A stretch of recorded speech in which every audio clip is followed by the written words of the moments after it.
BFM Business, Intégral Placement, l'œil de la presse. Et on continue bien sûr à explorer le monde de vos placements. On est à l'affût de toutes les innovations que ce monde du patrimoine au sens le plus large peut proposer. On accueille Thierry Beneteau. Bonjour. Bonjour. Merci de nous accorder ces quelques minutes. Vous êtes le fondateur, l'un des fondateurs d'Albâtre Courtage. Alors, on a envie de se dire, tiens, une gamme de conseils en plus, et pourtant c'est très particulier. Comment est-ce que vous appréhendez chez Albattre Courtage le conseil patrimonial finalement? En fait, le concept tel qu'on l'a défini, on a créé une franchise depuis le 1er octobre en fait, issu du cabinet où en fait on est, j'allais dire, pluridisciplinaire. Notre concept est axé réellement sur le patrimoine, je vais dire en milieu rural, petite ville, puisque nous on est identifié dans un cabinet à Cagny-Barville, il y a 3500 âmes. Le concept se veut en fait jusqu'à des villes de 40 000 habitants maximum, puisqu'en fait les CGPI aujourd'hui, il y a de quoi faire, j'allais dire. Parce qu'en conseil on a le banquier en gros, ouais, tout à fait. Ou effectivement lorsqu'on a envie de se spécialiser un peu plus, le conseil en gestion de patrimoine. Tout à fait. Vous venez vous situer quoi? On est votre offre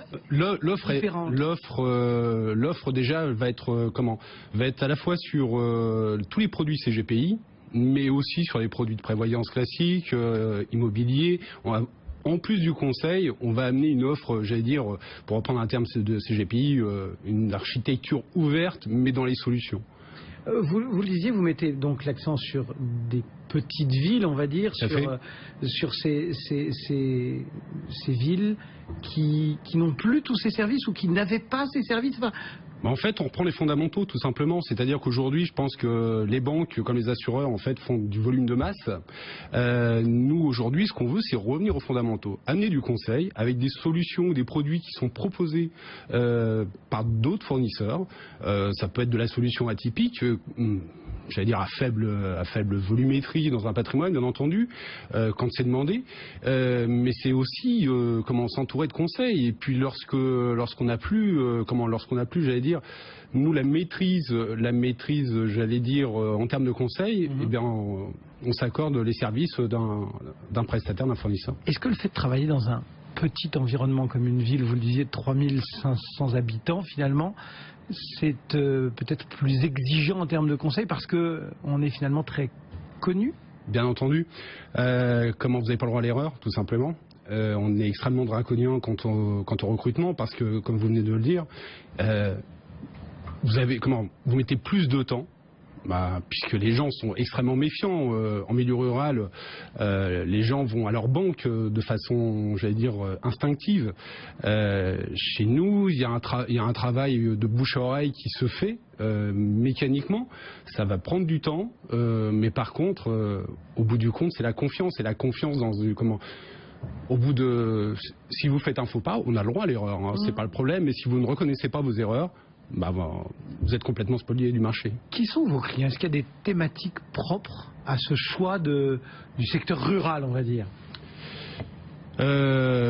Exploitants agricoles, des cadres, alors effectivement beaucoup plus d'exploitants agricoles, mais aussi cadres dirigeants,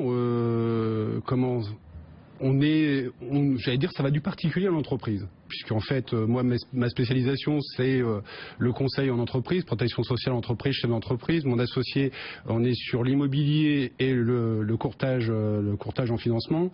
Donc, en fait, on s'adresse à toute la population. Aujourd'hui, ça a du sens, entre guillemets, de développer un réseau comme ça, direct, de proximité dans des zones particulières à l'heure où on parle, on va dire, d'Internet, des fintech, Ouais, tout à fait. Moi, je pense que, déjà, je serais pas là si j'y croyais pas. Quand vous savez que je vais prendre juste le contrat basique de l'assurance vie en termes de souscription. Aujourd'hui, ça ne représente à peine un peu plus de 2%, 2,5% je crois, en termes de souscription, taux de souscription, contrat d'assurance vie confondu. Ça laisse une marge considérable. Et aujourd'hui, quelqu'un qui veut avoir affaire à des recours auprès de auprès de conseillers en gestion de patrimoine indépendants, va devoir faire 1 heure de route à l'aller, une 2e heure de route au retour. Donc en fait, comme je le dis si bien, si vous n'allez pas au conseil, là, du coup, le conseil vient à vous.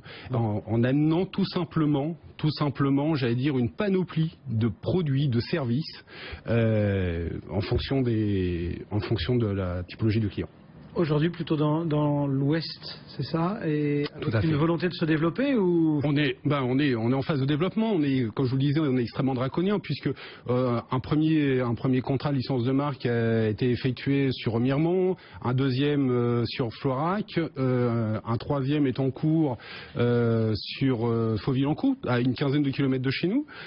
Justement, alors là, on accompagne la personne, elle est mandataire, mais on est dans l'accompagnement. Et aujourd'hui, je pense que, comme on est dans un métier qui est en pleine mutation, et aujourd'hui, je pense qu'on a vraiment une grosse carte à jouer.